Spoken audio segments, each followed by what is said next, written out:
ഇന്ന് ബ്രേക്ക്ഫാസ്റ്റിന് green peas കറിയാണ് ഉണ്ടാക്കുന്നത്. സവാളയും വെളുത്തുള്ളി ഇഞ്ചി ചതച്ചതും തക്കാളിയും കറിവേപ്പിലയും പിന്നെ മസാലപ്പൊടികൾ ഇട്ടോ, ഗരം മസാല അതുപോലെ ചിക്കൻ കറി മസാല പെരിഞ്ജീരകം ഉപ്പൊക്കെ ഇട്ടെടുത്തിട്ടുണ്ട്.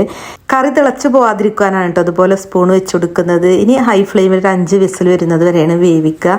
അപ്പോൾ ഇനിയിപ്പോൾ മുട്ട ഒന്ന് ബോയിൽ ചെയ്തെടുക്കണം. എഗ് ബോയിലർ ഉണ്ട് കേട്ടോ, അപ്പോൾ അതിലാണ് വേവിക്കുന്നത്. രാവിലെ ഒരു മുട്ട ബോയിൽ ചെയ്തത് മസ്റ്റാണ് കേട്ടോ. എന്താ വെച്ചാൽ പ്രോട്ടീൻ റിച്ച് ആണല്ലോ മുട്ട, പാവങ്ങളുടെ പ്രോട്ടീന്.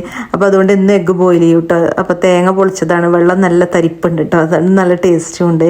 തേങ്ങാക്കൊത്തും പിന്നെ ക്യാഷ്നട്ടും പീനട്ടും ചേർത്തിട്ടാണ് കേട്ടോ ഞാൻ കറിയിലേക്ക് അരപ്പുണ്ടാക്കുന്നത്. പച്ച പീനട്ടാണ്, വറുത്തതൊന്നും അല്ല. ഈ അരപ്പ് ചേർത്ത് കറി ഉണ്ടാക്കിയാൽ നല്ല ടേസ്റ്റാണ്. പ്രോട്ടീൻ റിച്ചും ആണ്, അതുപോലെ ഗുഡ് ഫാറ്റ് റിച്ചും ആയിരിക്കും കേട്ടോ.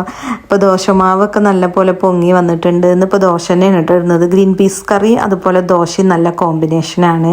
തേങ്ങ വറുത്തരച്ച കറി അതുപോലെ തേങ്ങ ചേർക്കാത്ത കറിയും കൂട്ടി മടുത്തുട്ടോ. അപ്പോൾ ഞാൻ ആദ്യമൊക്കെ ക്യാഷ്നട്ടും തേങ്ങയും മാത്രം അരച്ച് ചേർക്കായിരുന്നു. ഇപ്പോൾ ഒരു വെറൈറ്റിക്ക് വേണ്ടിയിട്ടാണ് കേട്ടോ പീനട്ടും ചേർത്തത്. അപ്പോൾ നല്ല ടേസ്റ്റാണ്.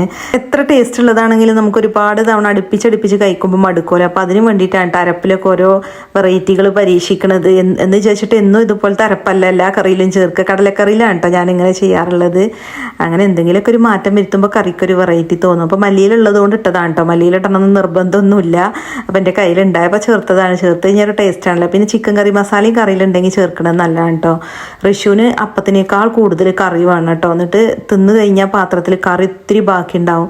പിന്നെ ഓൻ എത്ര പറഞ്ഞാലും പാകത്തിന് എടുത്താൽ മതി പറഞ്ഞാൽ കേൾക്കൂല. പിന്നെ ഞാൻ പറച്ചിലങ്ങോട്ട് നിർത്തി, ഇനി ബുദ്ധി വെക്കുമ്പോൾ ചെയ്തോട്ടെ.